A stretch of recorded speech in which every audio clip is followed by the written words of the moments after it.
All right, everybody, welcome to the new beginnings of the Back2Warcraft podcast, I guess. Episode 26. I am today not alone anymore, but I'm joined by a former world champion, by the major of the town hall. ToD is with us. How you doing, man? Doing good, I'm doing better in this weather, I'll tell you that, because it's all cloudy and gray skies outside. Excited to have a chat with you about various topics. We're going to talk about a little bit of everything today. Yeah, exactly. It was last time was not the most lighthearted topic, so we got to change that. I know that you're a big movie aficionado, and you want to talk about Dune Matrix first, so not start with the Warcraft in and outs, because that could get us tilted down the road, but a little in and out of movies. So how was Dune? This is what everybody is talking about at the moment. I think I liked Dune, but I think I made a mistake in that I watched the trailers for movies. First of all, that's, in my opinion, a mistake. And also, I watched them too many times. So then I have this preconceived idea of what the movie is supposed to be like or is going to be like. I build all these scenarios in my head. And then when I go to the movie and it's totally different, I'm like, oh, this was different than what I thought. Yeah, and of course it was different than what I thought. It's just a trailer. So it kind of rustled me some things. There is some dialogues in the trailer that are completely different in the movie. And I don't know if they do this to make the movie more appealing or if they do it to confuse you so that there is no major spoilers. But it really triggered me when I heard, let's say there's question answer. And I heard the question from the trailer and the answer was totally different. I'm like, what?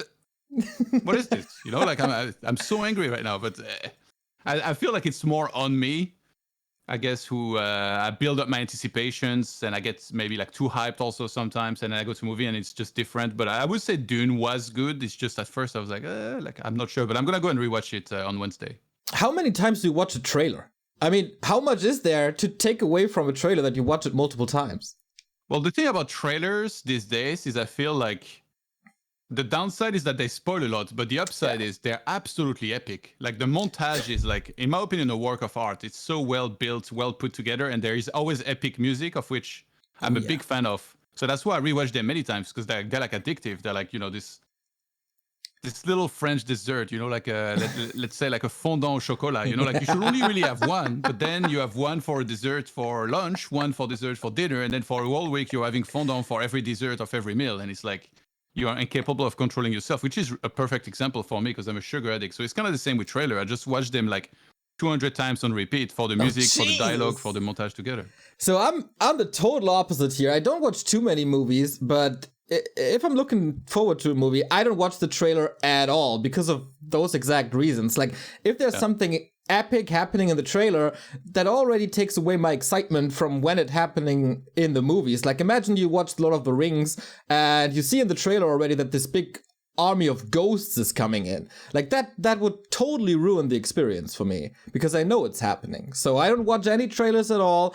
Wouldn't it be smarter for you to watch the trailers afterwards then? Yeah, probably. It's also, I feel like there is different type of trailers, right? I feel like when Avengers was coming up and was going to happen soon, there was a boatload of trailers and there was so much promo down around it, but they did such a sick job of not spoiling anything. Okay, you just saw small glimpses and stuff of Thanos and all that stuff. But you had no idea how it would end. You had no idea about some of the key points in the movie, or at least not as much as there is in some of the trailers recently. So for Avengers, it didn't bother me watching the trailer that many times, even though I definitely went overboard and watched some of the theory videos and stuff, and then I knew about a lot of the possible scenarios. But for some of the recent movies that I've seen, I was like, okay, this is just too much. You just see too much for sure. Yeah, what I like is teasers. That's kind of a different format than a trailer, I think. It's just a 15-20 second thing. So you get a feel of what the setting is, of what the mood is going to be, and maybe a glimpse of something that's happening. And if a teaser is done well, you get the feeling of, oh boy, in this movie, shit is about to go down. And I think that's at least to me, a better way to get hyped about a movie, because it doesn't spoil that much. But so you haven't watched the Dune trailer or the Matrix trailer? I didn't watch the Dune trailer. In preparation for this podcast, I did watch the Matrix trailer. No! Just for you. Just for you. I wasn't going to watch it, but I know you wanted to talk about it, so I watched it. So what did you think? Obviously, I'm a super big Matrix nerd. That was my first real favorite movie ever.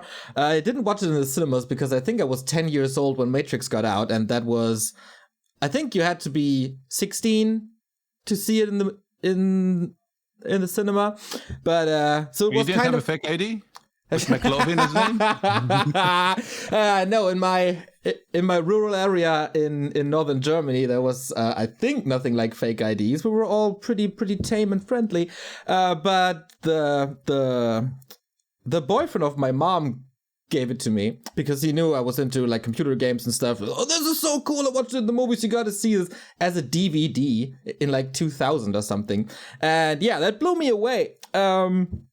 Of course, it's a very, very different time now, so I don't know if they can recapture the magic that was Matrix 1. They obviously tried already with the movies that don't exist, aka Matrix 2 and Matrix 3. These horrible pieces of garbage!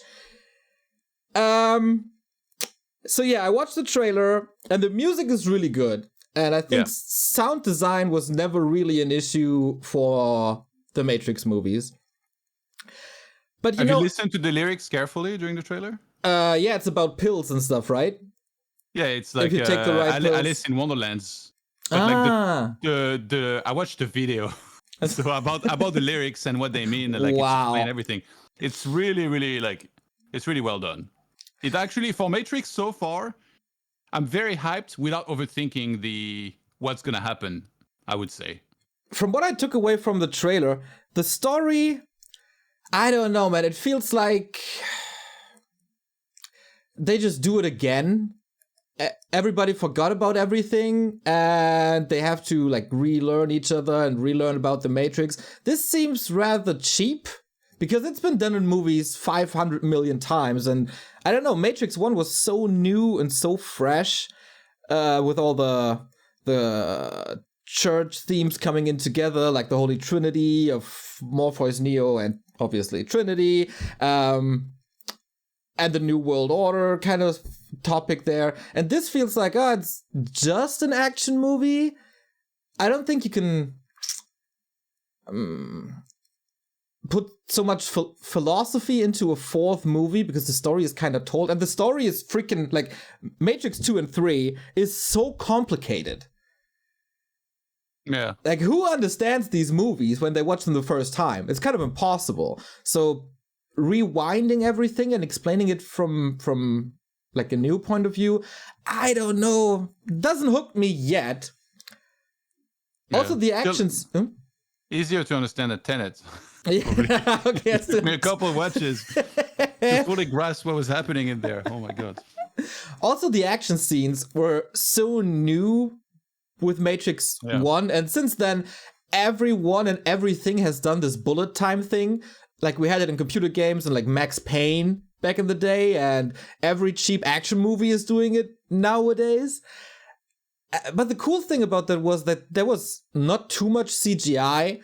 It was a cool mix of like shooting and martial arts. So this was all fresh, and so far it looks like a lot of CGI to me. So it loses a bit of charm.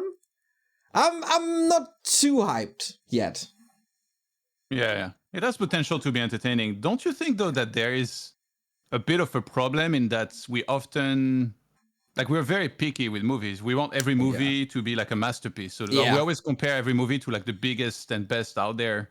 So it's like almost impossible. You're gonna get only so few masterpieces out there and like great movies. So it's hard to like lower your standards and be like, okay, I'm just gonna watch this. I expect to be like mildly entertained, and it's gonna be enough, for me to, I guess, be fully focused into that movie for like 1 hour or two, decompress, and like, get off, like disconnect from reality, so to speak, right? And like feel some emotions and then go back to normal life.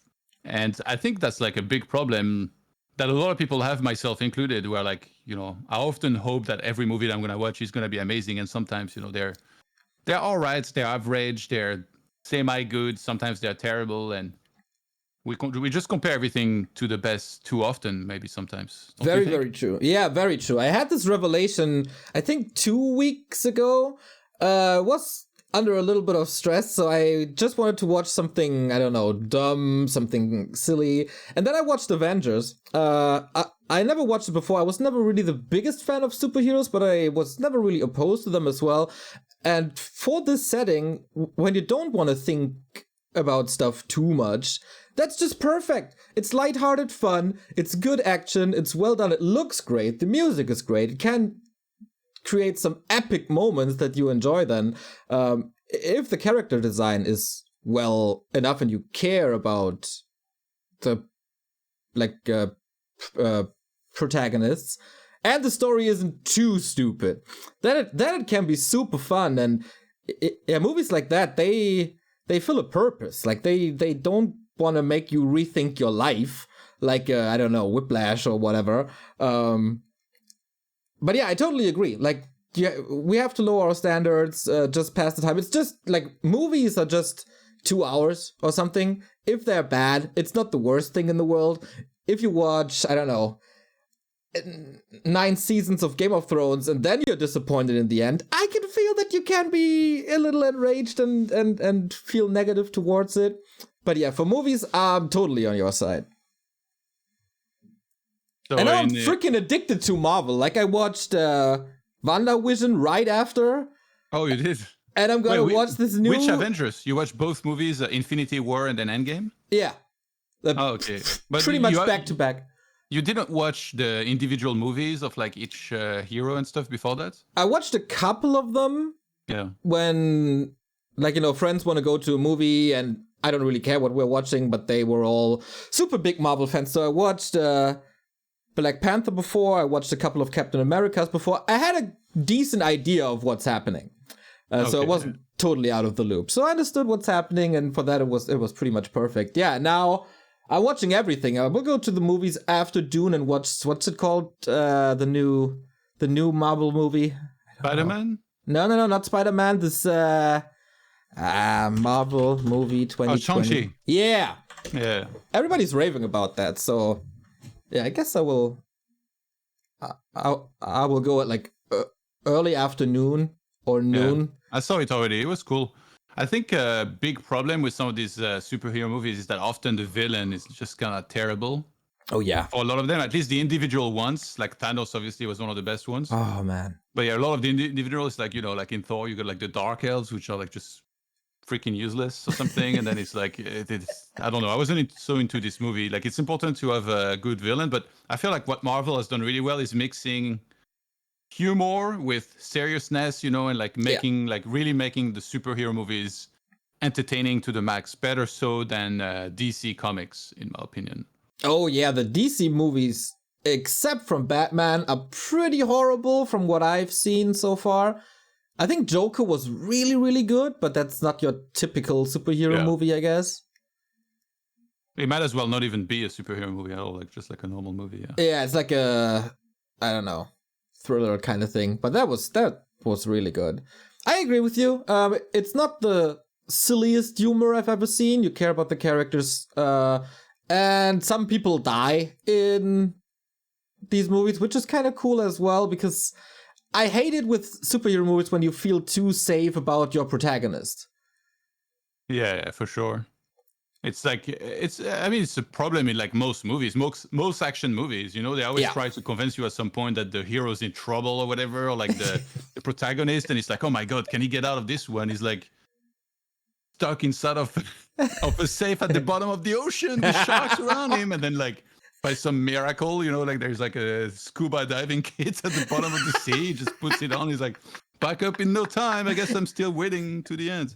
So yeah, too many movies have this problem. That's why when I see a movie where it's not like that, where it's a little bit darker and so, and that's why I have a hard time with a lot of the stuff that Disney does, whether it's like Star Wars or other stuff. I feel like it's made too much to cater to big audience, to aka like to children as well. And like, I don't need to see like a lot of blood and really messed up stuff to enjoy a show. But I feel like it makes it more real when it's like that, right? It's like, Yeah. you know, I don't know what you thought about World War Z. Remember that movie where like Oh, it's like boy. a zombie movie, but you never see anything Yeah, like yeah. gore or something?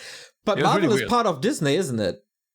Yeah, they are also, but yeah, that's what you were talking about. It's also sometimes it kind of feels like it's made for children, but I would say in the case of Marvel, the humor hits a little better, and there is usually more casualties, so to speak, and like it makes it more realistic. But yeah, that's just me.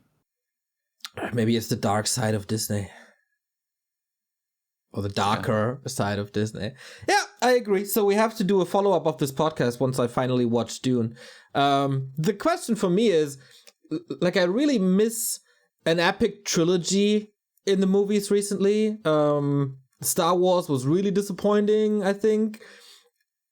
The Hobbit was really disappointing. So it feels like everybody is craving for this new Lord of the Rings, and has Dune the potential to become that new Lord of the Rings? I think they only announced the second movie, didn't they? I don't. I don't know. I think there is almost certainly a second movie, but sometimes I feel like they have to wait until to see if the first one does well or not, because Dune is like a very risky bet. Like you were telling me earlier, you watched the previous Dune, which is talked about a lot because it flopped completely at the box office, and then there was also the version that was supposed to be made by this guy's name who I can't remember, and that never came out. Yeah. That was so ambitious, this problem. It's a really, really good documentary, Aronofsky's Dune. One guy basically tried to make a Dune movie or a trilogy or a saga by himself, and yeah, that kind of failed, but it's kind of crazy how obsessed he was with that topic. So it's one of my favorite documentaries. I haven't watched it fully. I think I watched a little bit of it, but yeah, I need to finish it for sure. That dude is freaking crazy. But you know, that's the case with a lot of artists, I guess. You have to be a little crazy to be successful.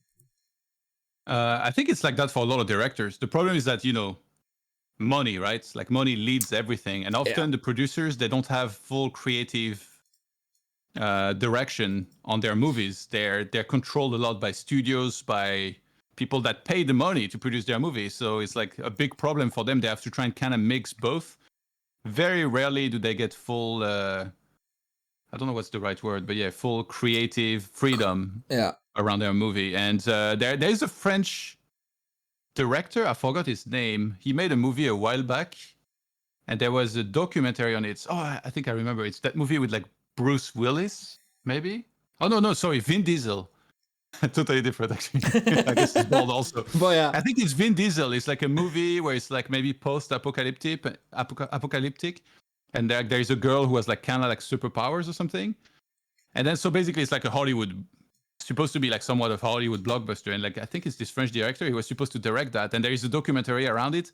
This guy just went mad doing this because he was given so many restrictions. And then he was just going nuts. And I think at some point, maybe I mistake that one for another, but like there is a part in the documentary where he's taking the script and he lights it on fire. And he's like, oh, look, my movie is going up in flames. I thought he was so sick. And it's like, I'm like, yeah, this makes sense. Like people that pay money to produce the movie, what does a movie cost nowadays? It's like, 50, 100, 200 million. So sick, yeah. It's because they hope that these movies are going to make 500, 600 or more. So they invest this money, but at the same time, if you invest this much money, of course you'd want to look at the product and be like, yeah, like maybe this shouldn't be like that, otherwise it's going to fail. But then at the end of the day, the guy that makes the movie maybe knows better. Like, so it's like you have to take a risk either way. It's like I got a lot of tattoos. I got 2 sleeves. When I went there, I gave full creative freedom to the artist, but it's also a bit of a risk. What if he does something that I really hate? But it turns out the way they merged the tattoos and stuff, I really liked.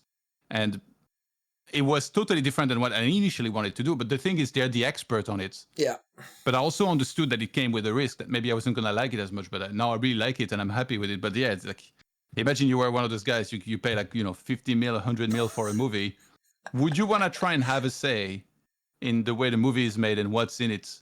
Or would you give total creative freedom to the director? Yeah, it's also a very different approach of thinking. Like, the producer or the director, they just want to do a nice piece of art, and the guy who gives the money, of course, wants to make the most amount of money, so you have to cater to some different regions maybe as well.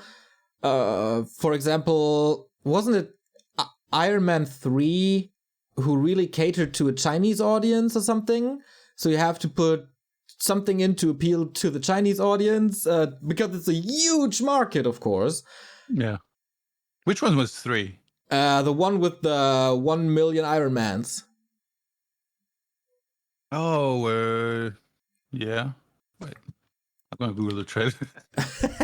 Yeah, I think the last fight was around a boat or something, and there were 20 different Iron Mans because he was of the opinion that he can't do it all alone, so he created 30 Iron Mans. It's with the Mandarin. Yeah.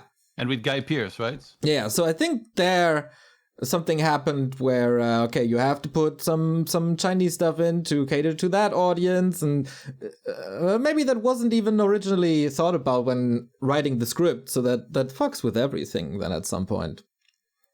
Yeah, I mean, it's kind of like that where a lot of movies, they try to have like different, that diversity, right, in them. Like usually it's very rare nowadays for like one of these movies to not have either a Chinese or a Korean actor. It's because it's also like big markets, and you're sure that if you have one of these stars, the entire market there is like, or like the country is gonna go and watch the movie. So to me, it doesn't matter so much. I kind of like that, inclusivity. Yeah, me too. On one hand, but sometimes, of course, if it feels too forced, it's gonna seem a little silly. I know that Omar Sy. Yeah. The actor who played in Lupin and also in Intouchable. Sometimes he was in movie, and I remember seeing a lot of comments about how he barely had any lines because, like, so at first, like, of course now he's better, but at first I remember his English wasn't that great, or like some people, didn't like his performance so much as an actor. So I remember seeing a lot of comments like that. But nowadays, I would say most people agree that he's a very good actor, and I think French people are always happy to see him like in anything that he appears in. He was in what's the English name of this, where he's the guy, he becomes the best friend of the guy in the wheelchair.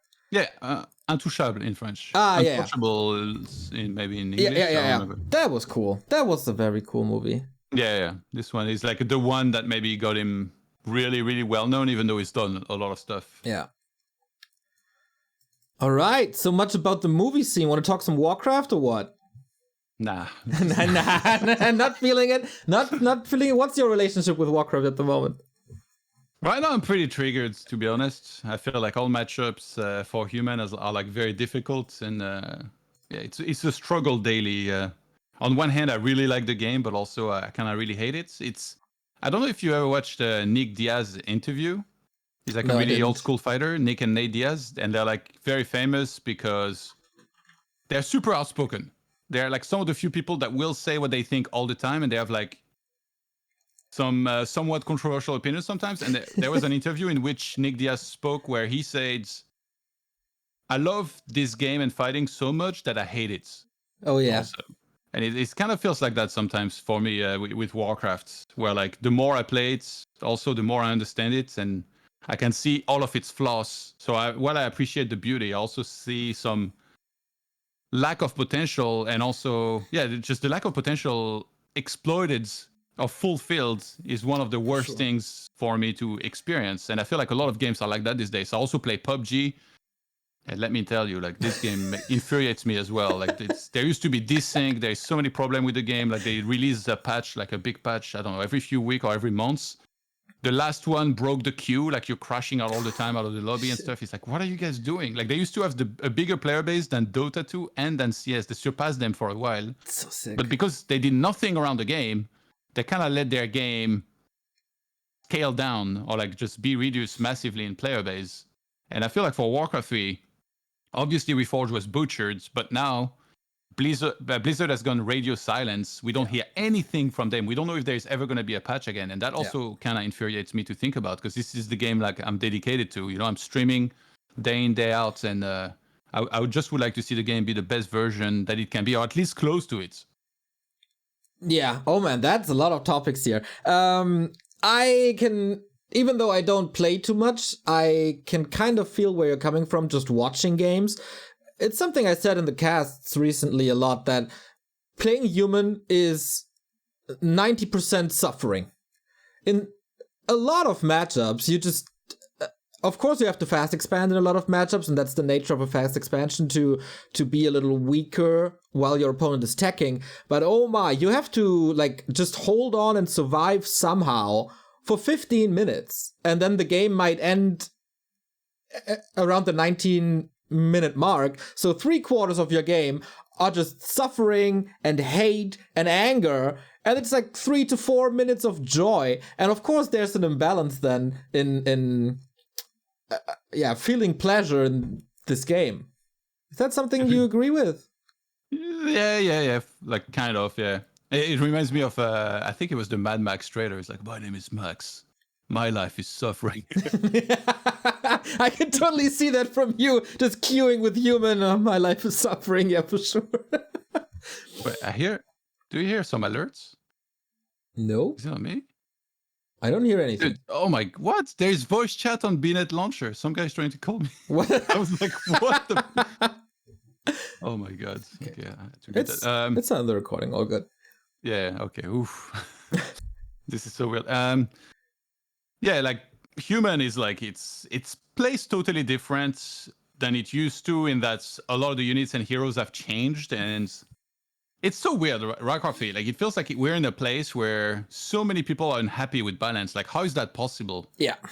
And I think maybe like we focus too much on the negatives compared to positives, but like, is the game...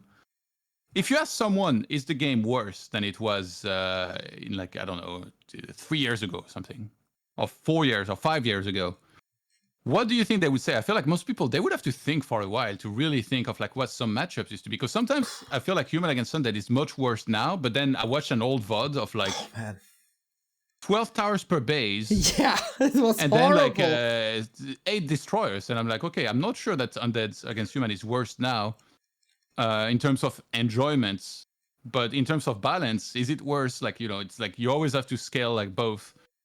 And yeah, like I don't know, there's some matchups I have a big problem with. I try to like look at it from as unbiased perspective daily. Like, I watch other people playing, how well they're doing and stuff. But at the end of the day, I always come back to, I feel like all matchups are too difficult right now for Human. And it's because of the sum of buff and nerfs that were added into the game. And I don't think that my opinion is like, you know, the ultimate unbiased opinion. I'm 100% right, but it's just like my personal feeling that I get, which a lot of people don't respect. Like, I always hear comments like, you know, you're a big influencer of the scene, you shouldn't whine this much and stuff. Like, I don't think, maybe it's my mistake, but I don't think of myself as like this big influencer of the scene who needs to be like a role model and that needs to never whine. I think, like, for me, it's important to express what I'm feeling. And if I feel like the game is unfair, I'll just keep talking about it, you know, like. Well, I think you are at least one of the top 4 influencers of the scene. Maybe even top 3. I don't know how relevant Grubby is at the moment, because he's playing a lot of other stuff and is not fully dedicated to it anymore, obviously. But yeah, there's me, Remo, you, and who else? Like, who has a media presence at all? Who has a well-run Twitter account, for example, or... I don't know. I feel like you really underestimate your impact of the community. Like,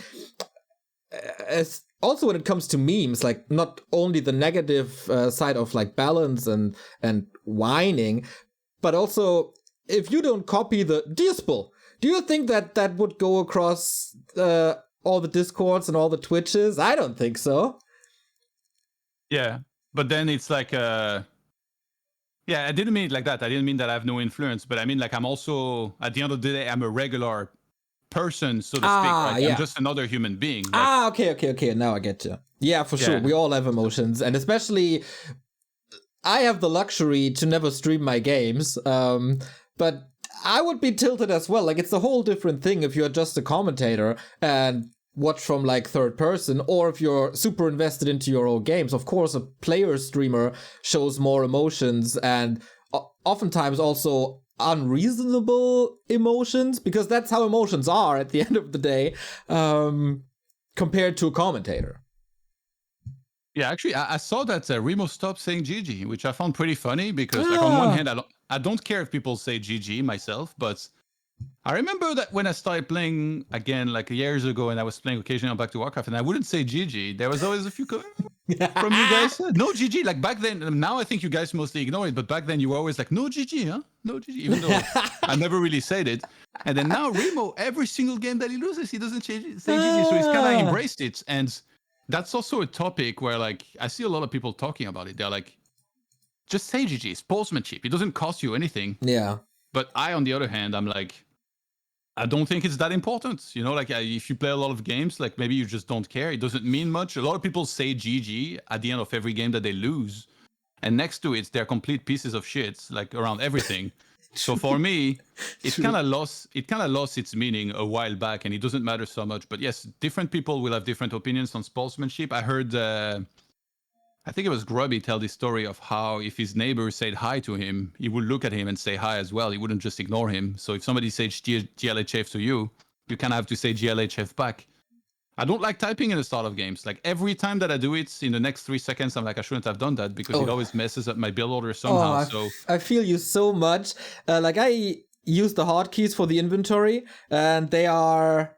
I think one of the keys is on G, so I have to press Shift F4 to enable normal typing, and then I write GGHF or something, and then I have to Shift F4 back to get the hotkeys back. Like, dude, I know it's like kind of nice to do it, but maybe I have to just revamp my hotkeys or something.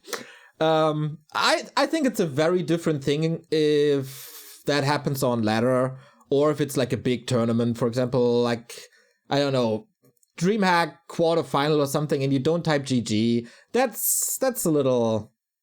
You should do it there on the big stage for a ladder stream when you grind 8 hours and play 40 games a day. I can feel that it loses its relevance for sure. Yeah, I think in tournaments, usually I do it, but these days I'm like really tilted at the game. Like yesterday we played the Warcraft 3 Info League finals, and then I had to win 2-0 against Blizzard, and I won game 1 like very, very hard, and then game 2 we made Headhunters, and then I couldn't kill anything, and I was just like, this game is so fucking dumb. So like I even whined at the end of the game, and then I left, and I'm like, this is a moment where I cannot say GG, because I feel like this win, you know, it's almost like voids.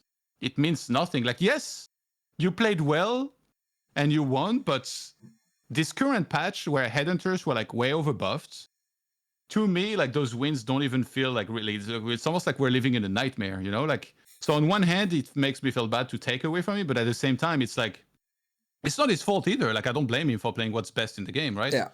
But I'm just so freaking disappointed that Blizzard allows this patch after patch to happen, because a while back, it was the Keeper patch, which back then I complained about, and I was told, no, like, you shouldn't complain, just play better. Like, look at this human won 1 series, blah, blah, blah. And like, this happens every patch. And then it happened with the Crypt Lords. Yeah.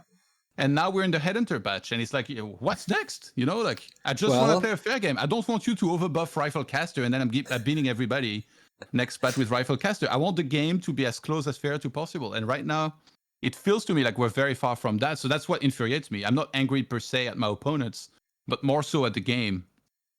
But to contradict that argument that we are far away from a good balance state, we have so many tournaments recently where all 4 races are represented in the top 4. That happened at W3 Champions, at AWL, at Yule Cup, in the winner bracket of TP Cup, and now at Smile Cup as well. That's like 5 tournaments in a row. Yeah, that's true, and I think that's a very good thing. But when I look at tournaments, you need to win 5 series to win a tournament. So it's really not that big a streak. And like to make it to the, you know, the quarter is the same thing. Like sometimes you need to win 2 series, sometimes 3. So I don't see it as something that means that much. I mean, yes, we're in a state of the game where there is not one race that's missing from every top 8 or every top 4, which is good. We've been there. Yeah, but it doesn't mean that the balance overall is like close to being very good. Like I still feel like the game has a long way and stuff before it finally reaches a place where we're gonna be close to like matchups being somewhat even. And by the way, like I was just thinking about it, like late night thoughts like last night. How impossible is it to balance Warcraft 3. Like seriously, who would be the best to do that job? There is literally no person. What would be the best possible patch that could happen that would like fix a lot of things? There is no good answer to that. Like everybody would just disagree with one another. So it's just an impossible job. But I just wish that they tried more, you know, like not a patch every year or something. Like before that, we got one, every 6-9 months? Now it's been 11 months since the last one.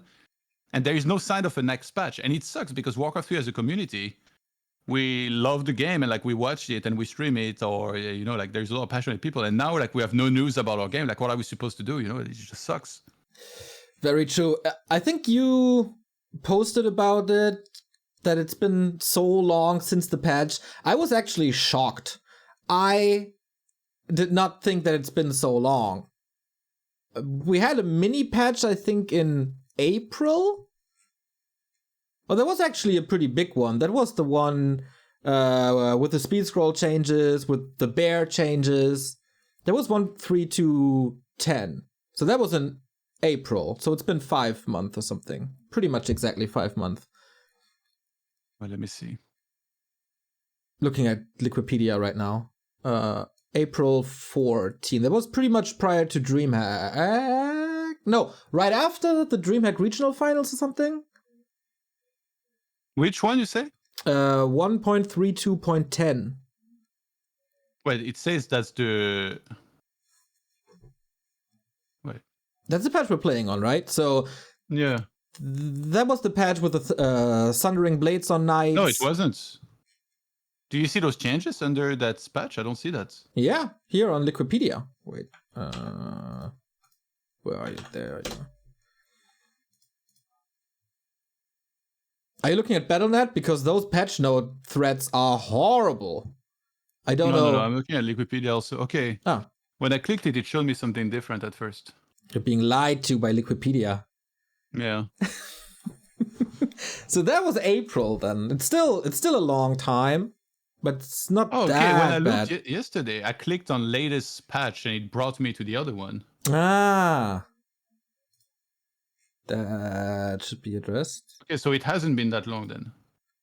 It's still a long time, and you are 100% right. Like, it's such a hard thing to balance this game, but for that, we need more trial and error then. Like, if there's no clear way, you have to experiment a little more. And I think there's a lot of people willing to give feedback, as every time there's a PTR, I think the feedback, there's a lot of feedback. Well, no, wait. You mean there is a lot of replies to the thread from people that haven't played the patch? Because that's not... I wouldn't call that feedback. Well, there are always videos from you and Thorzane and Starshape. There's, of course, the big Remo feedbacks. And a lot of people are giving some thoughts. Of course, you have the Prizrax of the scene as well, who just go fully degen on these threads. But I think... Yeah, but... Like, nobody who plays on the PTR? Nobody, right? Nobody, no. So everybody is giving their thoughts on something that they haven't even played. That's part of the problem. Like, it's not a... The PTR is something where if it wasn't there, I'd probably be thinking they should have a PTR. But now it's there and it's like nobody ever does anything on it. So in the past, at times, I have tried to like help out with that. And I organize matches on the PTR. The problem is that if you don't put a prize, people don't try hard. Mm-hmm. Yeah. Also, we casted it together, right? And the first series already was such a clown fiesta. Yeah, but then like even if you put a prize, people split it and then they don't even like really try hard. There's also some players that think that if they do too well, their race, the changes might get reversed. So it's like very, very hard to actually organize like meaningful matches like this. And the PTR, I think it was only US West or something. So for Europeans, it wasn't even really playable. So it's like nobody wants to play with like 200 MS plus. So it's just maybe a failed thing overall where, unfortunately, it doesn't help that much to have a PTR. So what we go off is just a bunch of notes which nobody understands the game enough. And I mean, literally nobody in the world to just read this and understand the true meaning of all of these changes. In fact, almost everyone is entirely wrong. Even TH and Infi, who are arguably the best random players in the world. Yeah, exactly. And like balance is like such a topic also where like it's so hard to get it right. Like a lot of people, they've, heard or watched that Happy thing where like he complained about so many units and stuff. and said that Undead needs a bunch of buffs. It's like, it's really weird to hear him say that, but it's part of what I explained in the past, where if you're a high-level player, you've always focused on what you can do better, but you also see what beats you. And when you face something that beats you, you always think like, why don't everybody do this? Because then they would just beat me every game, because, you know, it's like so hard to counter. Like it just hard counters me. Like, what if people could read your mind? You know, like I'm pretty sure they'd counter you pretty well, because then they would know your biggest fears in game. But you could do the same to them. Yeah, but the thing is, you can't read somebody's mind technically, right? So it's just like a flawed way of thinking. And I feel like for Happy, even he has that, where he plays against Foggy, he wins like, what, 90% of the time or something absurd. But he probably looks at the game that he loses and he's like, what could I have done better? Like maybe this or this. But overall, if he does really well, if he fixes this couple mistakes, I'm still going to lose every time. And then he still goes on and winning 90% of those games. Lowlight is the same. Like he's wins about Human for the longest time, yet you very rarely see him lose against Human in tournaments. Like he does really, really well. So it's like this weird thing. I had that also when I was a pro player, where like I was always whining about Elf, like from 2004 to like 2008 for my whole career. And then if you look at my versus Elf in tournament, I'm one of the guys that beat Moon the most in tournaments. I beat Soju, like I beat almost everyone all the time. But it's just, I only remember that in my losses, I was always looking at those games and I was like, holy shit, if I heard you play like this, I would lose every time. Maybe that's where you're getting a lot of success from. Like if you're so obsessed with this matchup that you put so much thought on it because you hate it so much, like gaining energy from just purely hating on the race. I can see that. Let hate fuel you and make you be better. Exactly. I don't know about that. I just think like it's almost like a normal thing for a lot of pro players to think like that. There is a lot of like way of thinking about the game and matchups that will happen to you when you play the game a lot. I would say it's probably more. It happens more to you when you play the game a lot. And I don't know at what levels it would be necessarily, but I feel like at high level it's like that a lot. Like for example, if you really struggle in the matchup, you could play the race that you struggle against, and then you learn a lot. So I know that a lot of RTS players, they've experienced that. They've thought, oh my god, like I cannot beat this race. So then it's like you played for a while and you're like, oh, I didn't realize that, you know, like I didn't realize that at all, that this part of the game was like this. And like you can actually like, you know, maybe go, like I always thought that acolytes are like unattackable. And then like I see some games these days, so I played sometimes Undead like as random.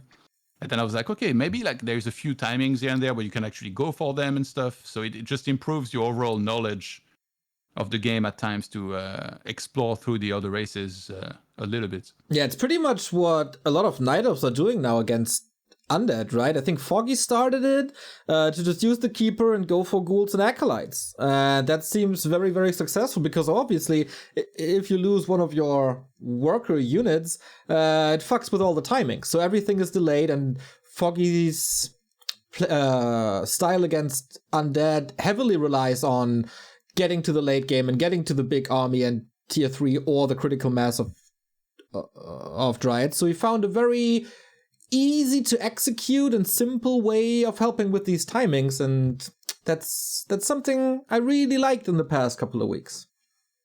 Yeah. It still feels like the game is evolving a lot. These days, I'm so impressed with Chemico and holy shit, dude, yeah. And their kiting is out of this world. Like they will literally, there is so many fights where everybody in the world, literally everybody in the world, except them two, would just stand there and trade. And they're like, no, I'm going to engage, slow everything, pull back, re-engage, pull back, re-engage. And they do this in particular, like pay very close attention to when they play against Orc and Elf. Yeah. It's so freaking masterful. I've been super impressed with them. And it hadn't been a while that I had been this impressed with something. Same for me, and especially in these two matchups, there's, I think, one good example by Chemico for both of the matchups. One was from one ESL Cup, I think. Chemico was up against Lin in the semifinals, and it didn't really look good for him. But the execution in the fight was just so gorgeous. I've not seen this in months from a human player. So well executed, so many cool dodges and focus fires, and everything was just working out. And then there was a series by Chemico as well on Concealed Hill. So, you know the struggle. You want to expand on Concealed Hill, and it's really, really hard to do against the Keeper, right? Yeah. and he grabbed most of the spot, then pulled the militia back, kind of walled them into the base, so the keeper was at his creep spot, but there was nothing to attack. Then he tried to get into Chemico's base, but there was nothing to attack really either. That was just 3 minutes of the early game, so well thought out. Every move mattered. Every move was working out so perfectly. And Chemico is, I think, the big influencer of the human race at the moment. Yeah, for sure. He's like maybe the first one, but I think Sok is not too far behind. It seems like there is some tournaments where one of them outperforms the other and then it goes back and forth. And like right now, Smile Cup is happening and they actually met each other, unfortunately, in quarterfinals. So one of them had to be eliminated. But yeah, Chemico made it to the finals here. And he's playing pretty impressive. Actually, right now, he's playing the finals against Lolite. It's 1-1, so I'm kind of following that at the same time. But he's been playing amazing and putting in the hard work. And that's one of the things where, you know, you mentioned I posted the earnings and stuff so far this year, and like Human's trailing behind. Human has less than half the earnings of Night Elf. But to see Chemico play as well as he's playing right now, I'm really curious of whether he's going to be able to kind of close that gap. Like, obviously, we're nearing the end of the year now. And also, it kind of gives me hope, because on one hand, like, I see that it kind of makes me depressed in a way, because in my opinion, it's a big deal, right? If one race has 70K and the other one has like 144K, it really shows that, like, this year, Night Elf outperformed Humans super hard. But at the same time, I see how Chemico's playing, and he's really pushing the potential of Human right now, which is what was needed, and something that's been talked about a lot recently, because every time I bring the earnings, I always hear, you know, Infi is not playing anymore, like he would have had a lot of earnings for Human and stuff. But the thing is, it shouldn't be like that forever, right? For the next 5 years, Human is not particularly supposed to be like last in earnings with half the earnings of Elf. There is supposed to be eventually a Human that rises to that spot of like most influential Human and best one, and it's supposed to take time. And it feels like we're getting there now already, with Chemico kind of taking that spot of like really good Human that's somewhat innovating, that's showing good things, and kind of showing us how to play the race at the highest level, right? Because if you think about the old days, right? Like say like when Sky retired, it's not like Human was like underperforming forever and like you had to wait and stuff. Like eventually somebody takes his place, whether it's like a TH, an Infi, or somebody else, right? That's how it works. You can't like for so many years be like, okay, well, this guy retired, this race is never going to perform again. Yeah, it's definitely noticeable that Infi and TH are not playing anymore. There's not this superstar that we got for pretty much all the other races. Like we got Lin, of course, for Orc. We got Happy and 1-0 for Undead. We got Moon and a couple of other Night Elves at the moment doing really well. And Chemico and Sok, they are up there, and they do get some tier 2 wins, but they really lack consistency, I think. They have very, very high peaks, but then they could be eliminated round of 16 the next week. So that's certainly what's lacking. For these prize money earning thingies, I think it helped Night Elf a lot that they got rank 1 and 2 at WGL in summer. There was a lot of prize money. And the rest of the tier 1 tournaments are kind of evenly distributed. We had 2 Orc wins, we had an Undead win. It's okay, I guess. But yeah, that is certainly lacking for Human. Like this one player who's on the level of the Moons and the Lins, but that's so easy to say. It's so hard to do. Yeah. I always feel like prize money earnings are flawed in a way that if there's a tournament with like one tournament with a super big prize pool, that result weighs so much on the statistics. Yeah, it's true, but there is still some statements that can be made from it, right? Like in 2020, Human had the highest earnings, mostly off of the back of Infi winning 2 WGLs. If you remove those 2 WGLs, Human is like massively underperforming, by the way. And Infi was also playing a lot of tournaments that year that he didn't do very well in necessarily. So you have to take the whole data and kind of like, you know, at the end of the day, accept it. Like, but a lot of people bring different points. Like, for example, every time you talk about earnings, you know, like the Undeads, they're very quick to say, oh, but we're third. We can't even do better than Orc and Elf. Well, you're third, but like not that far behind them, you know? Like, and a lot of people say like this one guy, he replied to my tweets. Let me find it. I thought that was pretty funny. This one got repaid. Okay, the earnings is 146,000 for Elf this year, 124 for Orc, and 117 for Undead. 69K for Human. So this guy replied to my tweet and he said, "Sad time to be undead. I think if you remove Happy, the price would be $46.3. So I was like, I don't even think that Happy was the biggest contributor. I think it was 120. So I checked the numbers. Happy won 21K this year. So if you remove him, you still have 96K for Undead, which is still 26,000 ahead of Human without Happy. So it's like, what are you talking about? And yet a lot of people still try to present that point that it's just Happy carrying Undead and like, it's only him and stuff. Like, while I agree is the best one, it's not that simple, right? The thing with Undead is that, like, Happy is arguably the best, but he doesn't play too many high prize money tournaments. Like, what is there really? There's DreamHack, but that has a very flat prize pool distribution, so he wins like 2K from a DreamHack or something, a little more. Same goes for War 3 Champions, also very flat prize pool distribution. And then he grinds ESL Cups, and that's basically it for Happy. While 120 is grinding a lot of these high stakes tier 2 tournaments in Asia. Like last week we had a TP Cup with $11,000, and they are super top heavy with like half of the prize pool or more for the winner. Now we got Smile Cup with 16K. So 120, by grinding all these two tournaments and consistently making top 2 or top 4, he is the big prize pool contributor while not being the best undead. Yeah, like I feel like this would be like its own topic almost, and we probably could talk about this for hours. Oh yeah, but Happy, in my opinion, definitely should be playing these tournaments. It's such a waste that he's not. On one hand, I kind of agree that it's very frustrating to play with ping and stuff. But the thing is, he would still perform pretty well. Like if you look at Foggy and stuff, it's just he doesn't want to put himself through this. And I have some similar feelings about some things, right? Like I don't play a lot of tournaments, and that's also due to the fact that I've competed in a decade probably around between Warcraft 3 and StarCraft 2, and I don't really have the need anymore to put myself in this mindset of like I have to be the absolute best. I practice 20, because for me it's almost like unhealthy, like I cannot do anything else. I don't want to work out ever. I don't want to go outside. I only want to play video games to try to be the best that I can be, and I enjoy going outside. I enjoy occasionally working out, or at least what it does and what it means to me. And in this case for Happy, I don't know if he got tired of like competing with those like the highest level people, and if he's just content dominating Europe. But for now, that's what he's chosen to do. But I do feel like it's wasted potential, because he would do some real damage in this. He could earn himself some prize money, and apparently money is pretty important to him. So it makes me sad. But at the same time, there is kind of like the light at the end of the tunnel where we might finally be able to see some offline events. Oh, yeah. Soon. Maybe I'm naive to think so, but I think that would be amazing. And imagine the hype after like for 3 years or 2 years, we haven't seen these matchups, and now we start seeing them again. Yeah, it's going to be the end of the year for sure, at least. I think the big issue with Happy is that a couple of Chinese companies didn't pay him. So I am 99% sure that it wasn't WGL.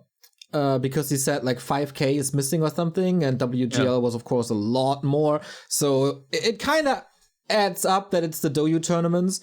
And getting prize money from China is not impossible, or getting paid from China is not impossible, but it's sometimes pretty hard to do. Especially, I don't really know how complicated it is to send money from China to Russia, but a lot of players have a proxy in between that's helping out. And maybe Happy never had this proxy person, this friend who's helping him out, and then I can totally see that it leads to a lot of controversy and complications. And maybe he had it, and that guy asked who was the opponent in his chat.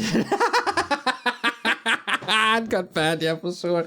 Yeah, I can totally see that Chinese tournament organizers burned bridges with Happy. I can totally see on the other side that Happy burned a couple of bridges with people who might have been in a position to help him with that. So yeah, I don't think it's too much about ping. He has won tournaments before on Chinese servers, and for a good chunk of money would probably do that. Yeah, I just wish there would be an easy solution for that. But then the end of the year wouldn't be as hype as it is now. So just wait a year, Happy, or a couple of months. Well, you say for sure, but I feel like nothing's for sure right now. Like, I don't know if I'm as optimistic as you about the finals happening offline, personally. So I am very sure. yeah. And also, like, would Happy necessarily go? Because it feels like he's not that comfortable with traveling necessarily, even though he'll say otherwise. I don't know. I've been disappointed so many times that it's, you know, it's almost like love. I'm like, I don't want to put any faith into that. Like, just whatever happens, but I have no faith in anything now. It's probably for the best, so you can't go you can't be disappointed. Yeah, with a lot of things, I have the same feeling, but man, this has to happen somehow. I mean, LAN is coming back for CS:GO and StarCraft, right? By ESL and DreamHack. They did announce something. Yeah. I think they're gonna, like, a couple things want to try. There is also TI, right? Supposedly happening in Bucharest. Oh yeah, but Hungary is very liberal with everything revolving COVID. Did you watch the Euro? Like, the Hungary stadiums were packed even in June. Well, I thought it's in Bucharest. That's Romania, right? Not Hungary. Oh, isn't it Budapest? Oh, maybe you changed. I don't know. I always confuse the two, man. Why do these two capitals sound so similar? It's the worst. Oh, that's... Bucharest, Budapest, there's a lot of similar stuff in there. No, I think, it would be nice to have, like, some offline. I mean, like, we're seeing football games that have a lot of people there and stuff. But obviously, like, you need to be careful. And, like, I don't know if we should get into the vaccine talk, right? But there is ways for events, right, to make sure that they are as safe as possible. They shouldn't overdo it. They shouldn't consider it like it's, you know, it's pre-COVID and, like, just jam-pack something together with no securities. And actually, like, Saturday, there is the Experience am Ring in Cologne, right? And, like, spectators are allowed. But yeah, if you want to go there, then you need to show that you did a test or you need to be fully vaccinated. And also, I think inside of the venue, you're going to have to wear masks and stuff. So that's a good example of the way it should be done, in my opinion. And obviously, like, people need to be responsible. If you have symptoms, like, maybe, like, don't go and like, get it checked out, you know, like, don't go there and, like, try and shake everybody's hand. Maybe that might be a good idea. Yeah, you would think most people do that by now, but hey, there's always some bad apples. But yeah, Experion, that's something I wanted to talk about if you still have a little bit of time. Last time we talked about Experion on this podcast, there wasn't the nicest incident there, I guess. There was a little bit of stuff between you and Ente, but you're heavily involved with this Experion event. So give us a little recap. What happened between Experion 1 and this stuff that's happening right now?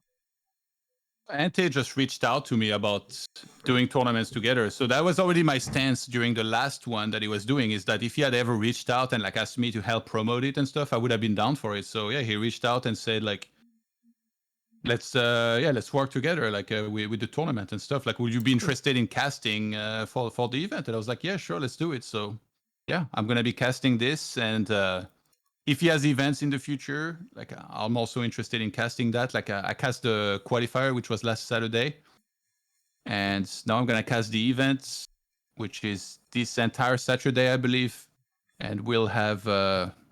I'm never really good at remembering all specifics, but we'll have around 12, 14 players or something. Yeah, man. Will you be casting from home or from the Experion? From the Experion, yeah. Okay. I'm a little jealous of you because spending time with Armin is always great. Hippo is coming from Manchester to Cologne to play this event, if everything is working out this time. And you gotta meet the legendary Kevin Schwem in real life. Yeah, for sure. It's gonna be fun. Why can't you come? Is it because it's just one day, or? Because it's DreamHack close qualifier, so I gotta cast that at the same time. That's true. Yeah, otherwise if it would have been next weekend, I would be down for sure.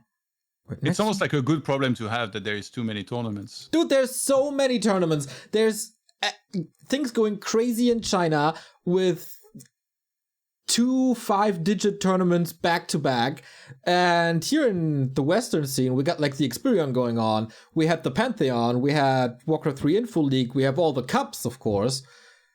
That's a lot of Warcraft recently. Yeah, that's a good thing. Like, ideally, you don't want it to get to a place, like, I remember when StarCraft was really big, or, like, when Counter-Strike started getting really big again. Like, I remember there was some tournaments that had, like, hundreds of thousands of viewers. Then suddenly you can tell you can almost feel it. Every tournament circuit out there is like, we're going to do a CSGO tournament because it has hundreds of thousands of viewers. And then it's like you get this crazy saturation of matches that at the end of the day, like at this point, almost mean nothing because it's like you're seeing the same matches every single day. It's like a continuous circuit that never has any ends. So instead of getting hyped for a match for a while and then watching it, you're just seeing the same matches every day. So that was almost like not a very positive, even though for the players, I'm sure it's great. They had a lot of tournaments. They could make a bunch of money. I don't feel like we're quite there for Warcraft 3. I mean, obviously, it's still a very niche game, even though you're seeing a lot of the same players. I mean, obviously, they're the best, so that's going to happen a lot. Hey, it does feel like there's a lot of tournaments. I don't think Warcraft people mind much, though, right? Nope. Like, I'm happy to see Chemical, Light, Moon, like all these guys compete every week, personally.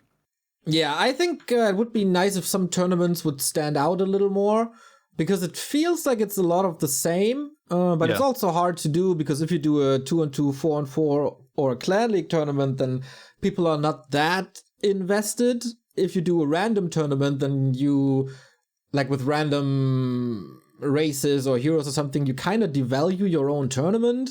It's really, really tricky how to make your tournament stand out without investing much money into like production or something.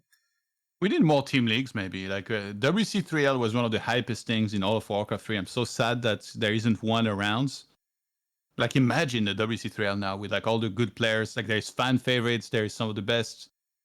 Like, imagine you had like Happy, Foggy, Hawk, all these guys like Moon and stuff in like one single league. Obviously, with ping, it would be hard to play it, but we did it back in the day, so. Oh yeah, even worse on G Arena and whatever. Yeah, it's a lot less accepted now, though, to play with this kind of ping. I feel like a lot of Europeans, they would not want to play on NetEase. And a lot of players that play on NetEase, they might not want to play on like some of the European hosts. So it would be hard. But if you make something that's hype, people will want to play it regardless. And like a big team league that gets a lot of hype, it feels like it's usually a very important part of an ecosystem. I think like a lot of people remember fondly those WC3L times and like how fun it was to follow those clan wars and stuff. Oh, that was golden times, but I don't think, like, would people invest their time to learn who's playing for what team? We had that during WGTL, where the league was running for like 6 to 8 weeks or something, or even longer. And even during the finals, people still didn't know who was playing for Rogue Warriors or ELL, even though that's the abbreviation for the players. Yeah, it's because these weren't real teams. They were just like random made-up names just for these tournaments. Because there is no continuous team. LP Club was a team for a long time. Rogue Warriors were a team for a long time. Yeah, I know, but like, I mean, what do you call a long time? Like 1 year, 2 years? You know, like 2 years, I think. Yeah. Yeah, if you follow a lot of the solo, like I think Warcraft 3, there is hardcore fans, but there's also a lot of casuals that tune in here and there. That enjoy watching Warcraft 3 without watching it 24/7. You know, they're not every day on Happy, Hawk, Stream, Foggy and stuff. So they might not be aware of like everything that's going on. Back then, when WC3 was super active, it's hard to have exact estimates, right? But the game was probably way bigger than now in terms of like player base and people watching it and playing it, I would assume at least. So there was more hardcore people and it was like easier to follow. You just had one main website, which not only had all results updated in real time, but also replays. So it made it easier. You just had like 8 teams to follow. It's like, you know, like in football, like these days, football fans, they know like every player of every team in their league if they're like the big fans. So it's kind of like that. It was kind of like that back then. Yeah, now, you know, like a lot of the people that watch Warcraft 3 casually, they're like grown up that have like a job and stuff. So they'll watch a little bit here and there, but they're not necessarily like super hardcore about following everything. So maybe they won't know as much. But if there was like one league that was going on with multiple seasons, like maybe 2 seasons a year, a good prize money and that could gather some hype and have some of the world's best players, I do think it would be very good for the game. Something like, they have it in StarCraft, don't they? Wardy is casting it all the time. Yeah. What's it called? I don't remember, but he did a lot of different versions of it, right? There was he always, like, Wardy keeps it very interesting. Like, he always changes formats and stuff. There was also the War Chess Team League in that was super dope. That I would love that. Like, a couple of casters come together from all the different regions, and we have a pool of players, and we do a draft, and then we have a team league of like 8 casters or personalities, and then you cast your own clan wars, super biased, of course. That would be super fun, but also kind of hard to organize, but not impossible. With the ping, it's hard, and I feel like also, I don't know if in Warcraft 3 the players are necessarily as friendly with one another and with the people that will be the captains and stuff. Like, I mean, imagine if Remo is on the team and he's like, yeah, Happy, you're going out next. And then Happy's like, shut up, you don't know anything. Move aside, like it's going to be somebody else. No, it's an exaggerated version. But like Charizard in Pokemon who's not listening to Ash, that would be Happy to Remo probably. But hey, that's part of the draft, right? You could either go for the best players that you know are sometimes a little bit of a diva, or you go for Team Wholesome with, like, I don't know, Hippo, Armin, and Lawlight or something. Probably not too successful, but yeah. I don't know if they will win the tournament, but you would have more fun, most likely. Yeah, that's for sure. Because these guys are really nice. Oh my god! Wait! Sorry, I need to reply to someone because like Chemico was winning against Lowlight on Concilian, and this guy wrote in the chat of Back to Warcraft, "Where is ToD? Is he watching this game?" And then Chemico just lost. So hi, yes, I'm watching and enjoying the game. You. How long was this game? Jesus, it felt like they played throughout this entire podcast recording. Yeah, they played for a long time. Sick. Lowlight is 2-1 now. Match points, my man. I guess we are crossing the 1 hour mark. We had a lot more topics, but we have to do like a follow-up or something. We don't want to have it too much longer than 1 hour. And we have some Patreon Q&A question thingies here. Toxie very active with this. And it's an interesting question. I don't know if we have too many answers for this, because we can't look into the future. We don't have the crystal balls. Toxie's asking, when will we know if ESL continues to support the game in the next year? What do you think the scene will look like if ESL does not continue? And yeah, that are the first 2 questions here. The answer is, I guess, I don't know. I was asking for it, but I didn't get an answer, of course. Maybe some budgets are not set in stone yet. I really don't know. I think they announced... When did they announce the 2021 season? Pretty late. I don't know when they did, but I can tell you that in esports, everything is last minute. Yeah. Like the last time I got asked to go to Sweden to cast the StarCraft season finals, it was 1 week before, so like a very short time. So everything is usually last minute. It will be the same. So I think they would probably wait until early next year and then announce it, unless they can somehow do it like long in advance. But yeah, it's so complicated. Like on one hand, I'm somebody that looks at it and I'm like, I wish they would announce stuff in advance. But then I've also been on the other side, and it's like so complicated for them because they're always sorting through stuff.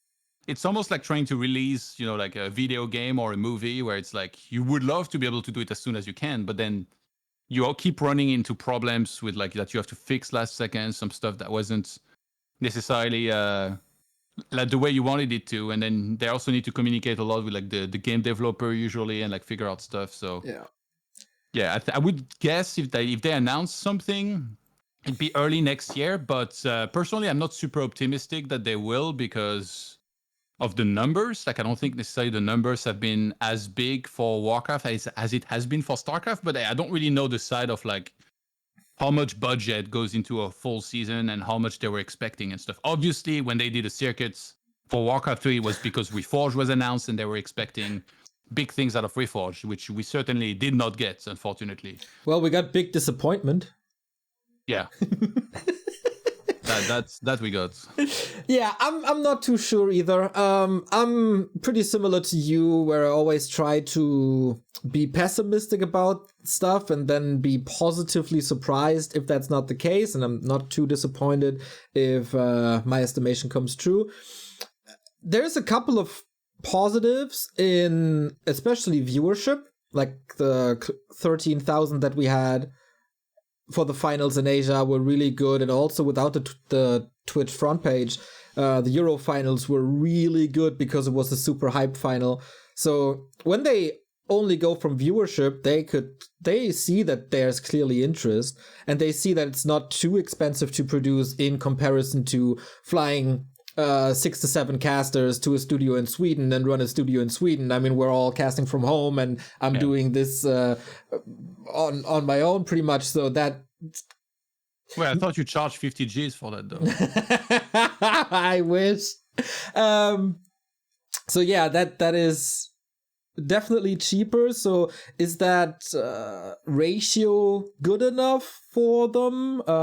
I mean, there are sponsors like Coinbase that might help out, but of course we have no idea what they pay and if they want to continue it in 2022. So yeah, absolutely no clue. But what do you think the scene will look like if ESL does not continue? And that is dark. Yeah, that would suck. Obviously, like ESL Pro Tour is like one of the main things that we get to follow throughout the year. Yeah, that would be pretty bad. Especially like you said, it's online, so it's like very minimal cost compared to if there was offline events for them, right? Because like they don't use a full production. It's actually the one-man army of Neo doing like all the production stuff. So yeah, I really don't know. I really hope that there is another one, but yeah, it's kind of like I explained earlier. I try not to be overly optimistic for things as to not get disappointed, which has happened a lot since Reforged came out. Well, you got to work with us, which is not too bad, I guess. By the way, I don't think it will be that bad in that there's still a good amount of tournaments. I'm sure like there is always going to be like some Saturday or Sunday Cup, right? Even if like ESL Open Cup goes away, I'm pretty sure somebody would like find a way to have a new one.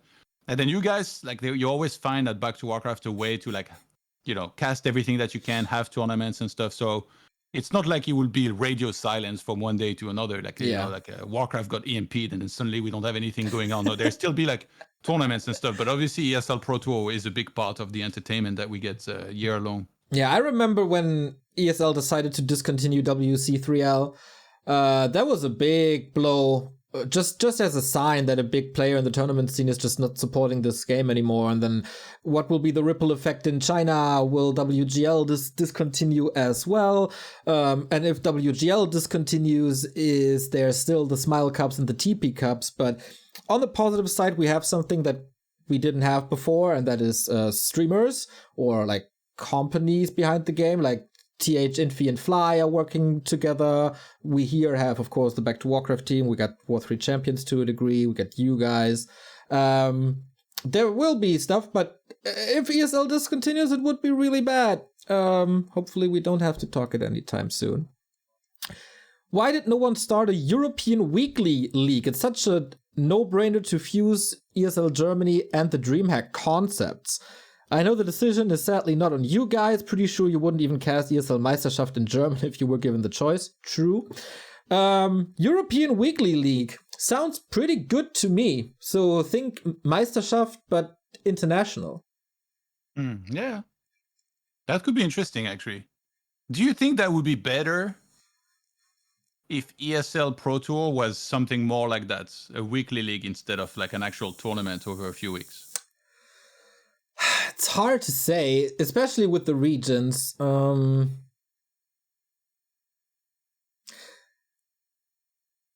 also, like, I wish there was more details added to this, even though we can try and theorize ourselves. Like, what's a European weekly league, right? Do you want like multiple groups, one group with like 10 people that play each other every week, and then like maybe top 2 or top 4 qualifies? It really depends on the specific formats. And Warcraft 3 is very complicated in that you wouldn't really know would want to play. Like, would Happy want to play, for example? Because Happy usually... I've organized tournaments before, and like the first question he asks is like, what's the prize and how long does it take to play? Yes. I remember there was a tournament I organized where he had to win 3 best of 3s or something to win. It was decent first prize, but it was across 3 different days. And he was like, no, I just want to play everything in one day. Otherwise, I'm not interested. So it's like, okay, it might... On one hand, then you don't have him, and there's maybe more suspense on who might win, but at the same time, you're missing like maybe one of the biggest player and name and favorites. Yeah, I think if you put all the players into one big league, I don't know, you give away a lot of matches in the group stages already, and you need this kind of suspense like we have in Meisterschaft now between you and X-Lord happening next week that we haven't seen in like 3 seasons. And if you put it all in one league, then you will get these matches guaranteed, which is on one side a cool thing, but then takes away from the playoffs. But yeah, I thought about this a lot. I think continuous content is really, really good. Having the players exposed for like 8 weeks straight or something into playoffs, so have a 10 week league is pretty good. But yeah, it's a time commitment. It would cost, of course, a lot of prize pool to ask so much time from the players, and then you kind of want something like a second division or at least like relegation as well. Yeah. But yeah, that could be a concept for 2022. We'll see. There is some tournaments like this, by the way. It's like not necessarily the highest level and not just like all European, but there is the Fountain of Manners. Yeah. Is it? Yeah. Yeah, that just started, which is the following, I think it was maybe Z League before, which is like that. It's a league, like big groups, and then people just play each other every week and stuff. It's not the easiest to follow always because I think it's like a lot of players that stream their own games, but it is something that can be fun to follow as well. And now it really makes me wonder, like what would a European league be like? But we do see every week like the same guys play, right? Like a lot of the top Europeans, they play every Open Cup, so they're always playing one another. And like it still will be the same matches, just in a different league if that happens. I guess the big difference is, at least if you take the league super serious, then you have 1 week to prepare for one specific opponent. I think that's the best thing you can have from a player's perspective. So it's not like these tournaments at the moment where you have to prepare for a whole group, or you have very little time to prepare, or of course in cups where there's no preparation possible at all. So that would be one of the big ups for a league like that. Yeah. And also, I think some things should be done to improve the production value of a lot of these events. Like every tournament, in my opinion, that's like somewhat semi-big should have cameras of players. Yeah, absolutely. And unfortunately, in Warcraft 3, we have like some super secretive / antisocial players that just don't want to give their camera, so we'd have to do without them. But for those that share them, it would be nice to be able to see the face of the people playing. Like in StarCraft, it is mandatory. There is no way around it. Like you always have the player's camera, I believe. Yeah. In every tournament. In DreamHack, it started being introduced. For some reason, in Meisterschaft, it's not there, even though I think it would add a lot to be able to see the players' faces and stuff through the game. Like in the moment where it's going good or it's going bad, like what do they look like? Do they smile at all? I like that. And also pre-game statements. Like, yeah, man. It used to be a thing. Like, it used to be forced in Intel Extreme Masters, and I think WC3L as well, to do a pre-match statement. Yeah. So sometimes, like back then, there was a lot of trash talk. And you had to find a way to trash talk without actually trash talking so bad that you would get penalty points. And that was a challenge in itself. And that was fun reading some of these statements. And I remember one day I was so fed up of these statements, of having to write them. And my statement was just straight up, I'm so tired of these statements, so I'm going to write 280 words or whatever you guys are requiring me to do just because I need to write the statements. And I didn't want to write these statements. And dude, I kid you not, I got penalty points for this. Because of this garbage statement. Oh man, I'm so with you. I think as a player it's kind of a little annoying, but it's not the days of WC3L anymore. You can just use your phone and send me a voice message or record a 1-minute video. That is a lot easier than to just write it down. It's so simple, and I've been telling the admins for all seasons now that this is something that was used in ESL Pro Series back in the day. This is something people loved at the first 2 play days when we still had it, and then they decided to not force it anymore, which was kind of sad, but hey. Yeah, that would be, if I would do a European League or be involved, statements would be mandatory for sure. Yeah, I was trying to do it a little bit in Meisterschaft before, but then nobody else did it. And at some point I just got lazy because I think I was doing it wrong also. I was like recording with OBS and then I had to upload it on Google Drive, send you the link. Actually, that's not a bad idea with phone. I might send you statements again. Yeah, you can just send it via WhatsApp. It's a little compressed, but whatever. We're not doing a television production here. Yeah, I think like tournaments should make these things mandatory more because it makes things so interesting. And like we got some great personalities as well. Not everybody wants to share their camera, but the statements, they will be pretty spicy, let me tell you. Like, including some of mine for sure. So maybe I'll send you one for my next matches. All right. Next one is for Sunny tomorrow, right? Oh yeah, it is. It is. Oh yeah. Okay, Thank you for reminding me. That is the good thing of these leaks, that you can prepare for a week, as you can clearly see that ToD is doing that each and every single week. It's human mirror. Like nothing can prepare me for the 3 rings I'm gonna find. Exactly, and maybe the focus is already for the match in 2 weeks when you're up against X-Lord. I don't need any practice for that. I smacked him around 2 days ago. Boom, boom, boom. All right.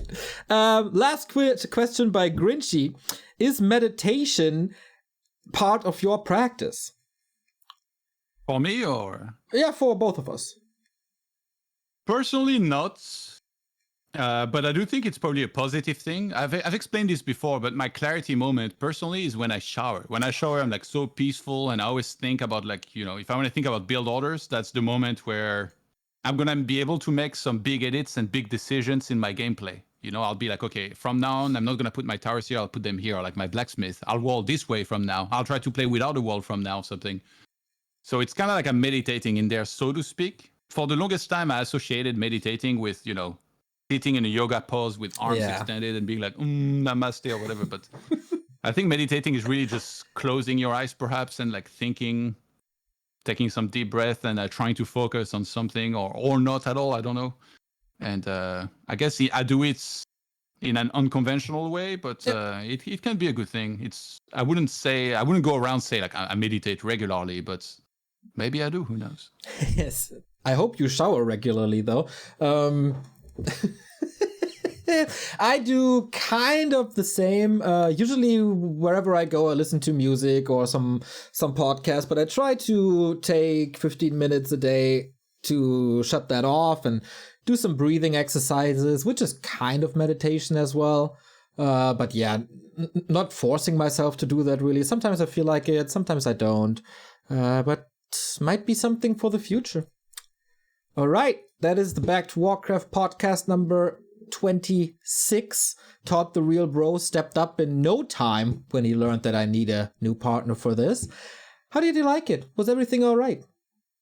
It's fun, but I feel like we could go on for like 10 hours. We could, man. This is already one of the longest episodes ever. Of course, you can get this podcast early on Patreon, patreon.com/Back2Warcraft. If you are on the Theory Crafter level or above, you get these episodes. You get priority in the Q&As that we do here. And of course, coaching is part of that. Replay analysis is part of that. And, you know, a couple of leaks are there as well when it comes to our new design that we're working on. You can give your feedback on that and help us improve for the future. Thank you very much, guys. The big patrons here, of course, Knubbequakes, the freaking Golden Goat, the Madman, supporting us on the highest tier possible. But also a big shout out to Toxie, to Dondolare, to Grinchy, to Jgats, to Npadrud, to Miss Description, Teggy, Armin VB, Burning Blades, and KMS. You guys are very, very helpful in supporting and financing this podcast and also giving great feedback on with what I've shared. ToD, any final words to the audience? Thank you for having me, and am I allowed to do some shoutouts for myself? You can do all the shoutouts you want, man. Okay, if you guys want to follow me, I'm ToD on Twitch and Johan Merlo on Twitter.